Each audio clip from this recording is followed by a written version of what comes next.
Live from Fargo and serving you on TV, online, and on the go, this is Valley News Live at noon. We start with a little good news for the flood fight this year. The North Dakota DOT says floodwaters have gone down along I-29 in the Northern Valley. Hi, everyone, and thank you for joining us. I'm Jordan Schreier. Previously, 20 miles north of Grand Forks, floodwaters covered parts of I-29. The DOT just put up some barriers to keep that water out. Officials just today say the water has now gone down and both lanes in that area are open.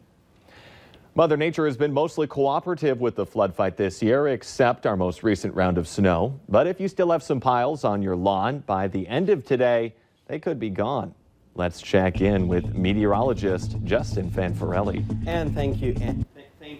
And thank you, Jordan, and good afternoon, everybody. Yes, temperatures are into the mid-50s to near 60 degrees across most of the area right now. Out toward Jamestown, they are at 60, also at Park Rapids, making our way further north into the upper 40s in some areas out toward Thief River Falls and into the mid-50s into the Devil's Lake Basin. So pretty warm for this time of year as temperatures are on their way up. We have mainly a southerly wind, and it's 5 to 15 miles per hour, and that's helping things along with the sunshine we're receiving right now. But looking off to the west, we are seeing an increase in the clouds and into portions of southwestern North Dakota and western South Dakota. Some rain is approaching, and that will eventually get into our viewing area. We're going to stay mainly dry for the daytime hours today, and temperatures will rise a few degrees from where they are right now for highs into the upper 50s to near 60 degrees, and then some rain showers possible after sunset.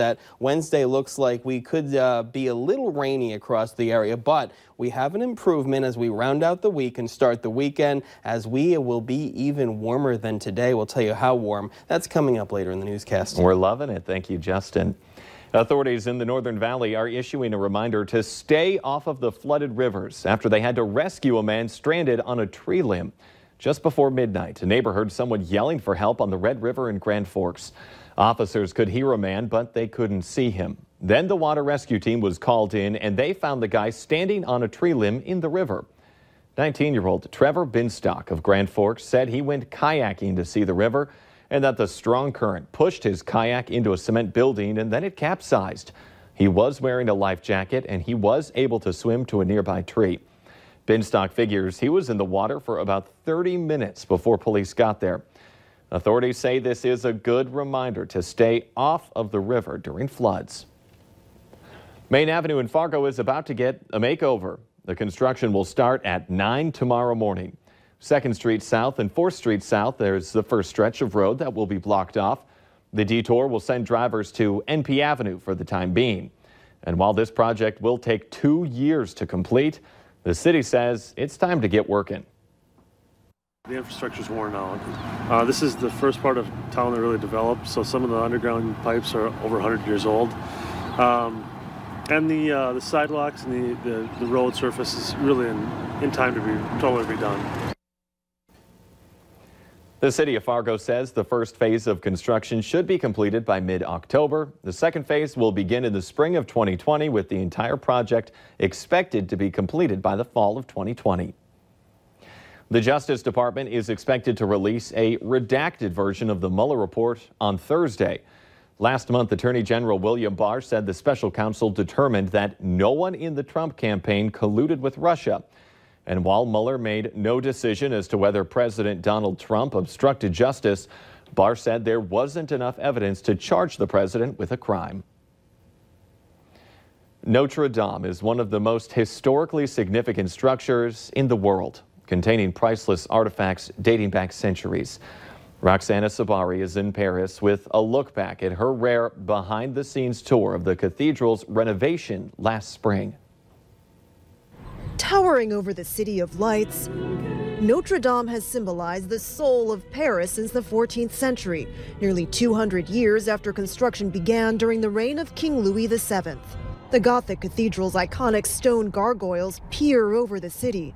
Its colorful stained glass windows and soaring arches make it one of the most recognizable Roman Catholic landmarks in the world. But it's much more than just a majestic monument. Notre Dame Cathedral represents what's most inspirational about the human project. And to see that reduced to ashes, my oh my. Notre Dame has housed several holy relics, including a crown of thorns, believed to have been worn by Jesus Christ. Luckily, it was rescued from the roaring flames. Merci, merci beaucoup, the Parisians shout. The cathedral has also played an important role in U.S. history.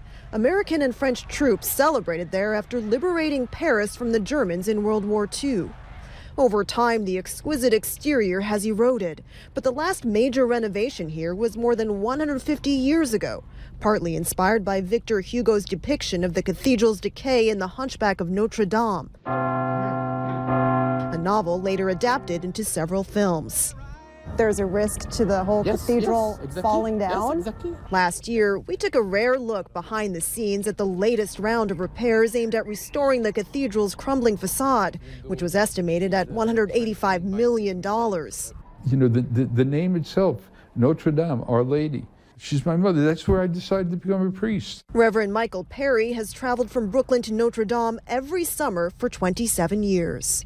That community is decimated. My heart breaks for them. French President Emmanuel Macron has announced a fundraising campaign to rebuild the cathedral. Already, billionaires and local governments have pledged to donate around $565 million as part of that effort. Roxana Saberi, CBS News, Paris. French companies Total and L'Oreal are pledging to each donate $113 million to support the reconstruction. In our consumer alert this afternoon, many Americans are gearing up for the Easter holiday. According to the National Retail Federation, an estimated 8 in 10 adults plan to celebrate Easter this year. They will spend an average of $151. That's a total of about $18 billion in total spending for the holiday. Easter candy is the top seller. It's estimated that about 87% of people will purchase some candy or chocolate, about $2.4 billion worth of it, which is more than what people spend on Halloween candy. Easter shoppers will also spend an estimated $5.74 billion on food, $3.27 billion on clothes, and $2.87 billion on Easter gifts. Ride-sharing company Lyft is launching some new safety and security features to protect riders. Lyft is now planning to run continuous criminal background checks on its active drivers instead of just annual rechecks. Any driver who does not pass the annual and continuous screening will be barred from the company. Lyft is also enhancing its identity verification. Uber started continuous background checks last year.